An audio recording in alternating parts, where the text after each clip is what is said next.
Assalamualaikum warahmatullahi wabarakatuh. Bismillahirrahmanirrahim. Alhamdulillahirabbil alamin wassalatu wassalamu ala asyrofil anbiya'i wal mursalin sayyidina wa maulana Muhammadin sallallahu alaihi wasallam wa ala alihi wa ashabihi ajmain amma ba'dah. Pada kesempatan kali ini saya ingin menyampaikan kaitannya dengan materi moderasi beragama.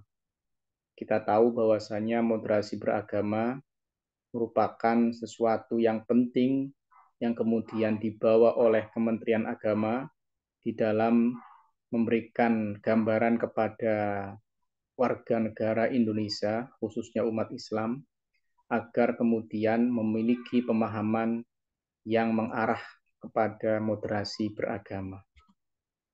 Hal ini dikarenakan bahwa moderasi beragama merupakan salah satu alternatif terbaik di dalam kita beragama di Indonesia ini. Moderasi di dalam pengertiannya, kalau dalam bahasa Arab, padanan moderasi adalah wasat atau wasatiyah, yang berarti tengah-tengah. Orang yang menerapkan prinsip wasatiyah ini bisa disebut dengan wasit. Makanya wasit adalah pengadil di pertandingan dan juga menengah-nengahi ketika ada perselisihan, ada pertikaian, dan juga dengan adil dia akan menggunakan wewenangnya untuk mengadili setiap apapun keputusan yang ada dalam pertandingan.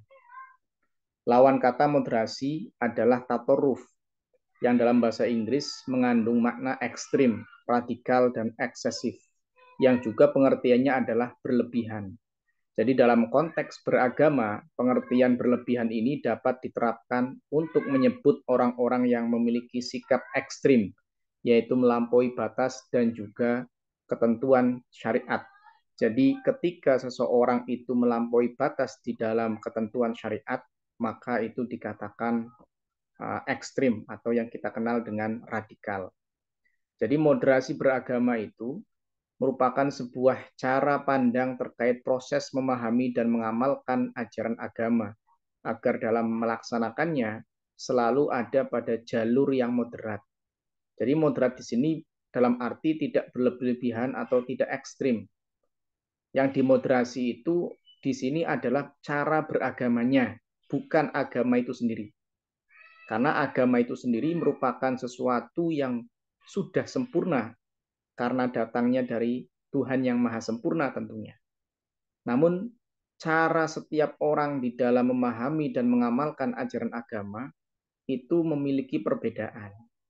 Sehingga kalau kita katakan bahwa Islam adalah agama yang lurus, hanya para pemeluknya lah yang kemudian membengkok-bengkokkan Islam dengan pemahaman-pemahaman yang salah tentunya. Oleh karena itu moderasi beragama bukan mengurangi nilai-nilai keagamaan, tetapi justru malah memperkaya pemahaman masyarakat kita semua, khususnya yang beragama Islam, yang begitu majemuk dengan berbagai macam keragamaan dan juga berbagai macam pendapat dan pola pikir yang ada di tengah-tengah masyarakat kita. Jadi ada 4 faktor yang menjadi indikator moderasi beragama itu. Yang pertama adalah komitmen kebangsaan. Bahwa bangsa Indonesia ini sudah menentukan sejak awal terbentuknya negara Republik Indonesia adalah negara yang bentuknya adalah republik dengan dasarnya adalah Pancasila. Komitmen kebangsaan ini harus diterapkan karena bagi orang yang tidak memiliki komitmen kebangsaan, maka berarti dia tidak memiliki indikasi dari moderasi beragama yang ada di Indonesia ini. Kemudian yang kedua, indikator moderasi beragama adalah toleransi. Menerima, menghargai keberadaan orang lain dalam beragama. Kita harus mengetahui dan mengenal bahwa di Indonesia itu sangat majemuk, berbagai macam suku, bangsa, bahkan agama. Dan kita sebagai warga negara Indonesia harus menghargai keberadaan orang lain itu. Begitu pula kita sebagai seorang Muslim harus menerima dan menghargai keberadaan agama-agama yang selain Islam tentunya. Dan kemudian kita bergerak untuk toleran, dalam artian kita memiliki sikap untuk menghargai dan menghormati mereka yang berbeda itu. Yang ketiga, indikator moderasi beragama adalah anti kekerasan. Jadi moderasi beragama itu tidak membenarkan adanya kekerasan, baik yang secara verbal maupun yang secara fisik, baik yang diucapkan oleh kata-kata maupun juga tindakan tangan, kaki, dan begitu seterusnya. Yang keempat adalah akomodatif terhadap kebudayaan lokal.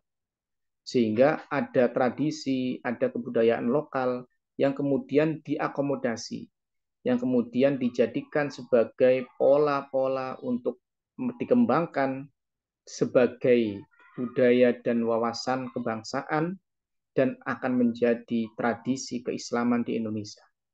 Kita semua tahu bahwa banyak tradisi-tradisi yang itu berawal dari kebudayaan yang kemudian dikembangkan dan menjadi tradisi-tradisi Islam di Indonesia. Misalkan ada budaya mudik, ada budaya memakai batik, itu semua adalah merupakan bagian dari kebudayaan lokal yang itu perlu kemudian diakomodasi. Itulah merupakan indikator dari moderasi beragama. Ada 3 hal yang menjadi tolok ukur moderasi beragama. Yang pertama, kembali pada inti pokok ajaran agama, yaitu bahwa agama itu pokok ajarannya adalah nilai-nilai kemanusiaan, mengajak, menghargai, dan melindungi harkat dan martabat kemanusiaan. Yang kedua adalah kesepakatan bersama, karena keragaman itu memang kehendak Tuhan. Kita tidak bisa kemudian memilih satu kata, satu pendapat, satu suku, satu negara, nggak bisa. Karena keragaman itu adalah merupakan kehendak Allah. Sehingga manusia yang beragam itu membutuhkan kesepakatan. Karena dalam sebuah wilayah yang besar, begitu banyaknya orang yang berbeda-beda, kalau kemudian mereka tidak ada kesepakatan, maka akan jalan sendiri-sendiri. Tidak akan terwujudlah yang namanya negara, tidak akan terwujudlah namanya organisasi, yang itu membutuhkan adanya kesepakatan. Jadi inti pokok dari ajaran agama adalah bagaimana kita semua tunduk dan taat terhadap kesepakatan bersama itu. Sehingga kalau ada orang yang melanggar kesepakatan bersama, maka itu dianggap sebagai pengkhianat. Yang ketiga adalah ketertiban umum. Inti pokok ajaran agama adalah bagaimana manusia yang beragam itu bisa hidup bersama-sama secara tertib. Sehingga tujuan agama dihadirkan adalah agar tercipta ketertiban umum di tengah-tengah kehidupan bersama yang begitu beragam. Itulah fungsi dari moderasi beragama. Terus kemudian cara pandang, sikap, dan praktek beragama yang seperti apa sih yang dianggap ekstrim atau dikatakan melebihi batas? Ada 3 cara pandang yang dianggap ekstrim. Yang pertama adalah dianggap ekstrim kalau atas nama agama seseorang melanggar nilai-nilai luhur dan harkat mulia kemanusiaan. Karena agama itu diturunkan untuk memuliakan manusia.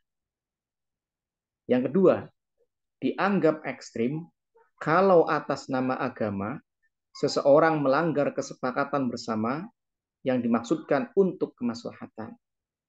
Yang ketiga, dianggap ekstrim kalau atas nama agama seseorang kemudian melanggar hukum. Jadi orang yang atas nama agama menjalankan ajaran agamanya tapi melanggar ketiga batasan-batasan ini, maka bisa dikatakan ekstrim dan dikatakan melebihi batas. Itu yang dikatakan cara pandang yang ekstrim. Terus bagaimana negara ini memposisikan diri terhadap agama? Jadi Indonesia sebagai negara yang berlandaskan Pancasila, kemudian mengadopsi agama-agama yang banyaknya itu negara itu berposisi di mana, ada di mana posisinya terhadap agama. Ada 3 ranah yang menjadi posisi negara terhadap agama. Yang pertama adalah negara menjamin kemerdekaan terhadap 2 hal, yaitu kebebasan memeluk agama dan kebebasan beribadah sesuai dengan kepercayaan masing-masing. Yang kedua, negara memberi fasilitas pada agama dan tidak bisa lepas tangan terhadap hal ihwal keagamaan warga negaranya. Negara juga tidak bisa represif dan memaksa warga negaranya untuk menganut perilaku keagamaan tertentu. Dan yang ketiga, negara memberikan pedoman terhadap kehidupan beragama, seperti misalkan ada sidang isbat untuk penentuan kapan itu memulai puasa Ramadan atau kemudian mengakhiri puasa Ramadan dengan adanya satu Syawal dan begitu seterusnya. Penyelenggaraan haji, pendirian rumah ibadah, dan lain sebagainya. Meskipun pedoman ini ada, tetapi juga tidak bisa dipaksakan kepada pemeluk agamanya. Sehingga misalkan tadi sidang isbat, pemerintah memang mengadakan sidang isbat, tetapi tetap akan ada pembolehan kepada beberapa ormas yang mungkin tidak sesuai dengan keputusan dari pemerintah melalui sidang isbat itu. Nah, untuk itu, maka moderasi beragama adalah merupakan sikap alternatif yang terbaik yang perlu kita lestarikan di bumi Indonesia ini, agar memang betul-betul agama itu mewarnai kehidupan masyarakat, khususnya adalah orang Islam. Dengan adanya moderasi beragama, pola pikir orang Islam terhadap agamanya itu akan menjadi pemahaman yang rahmatan lil alamin. Demikian, terima kasih. Wallahul muwaffiq ila aqwamit thoriq. Wassalamualaikum warahmatullahi wabarakatuh.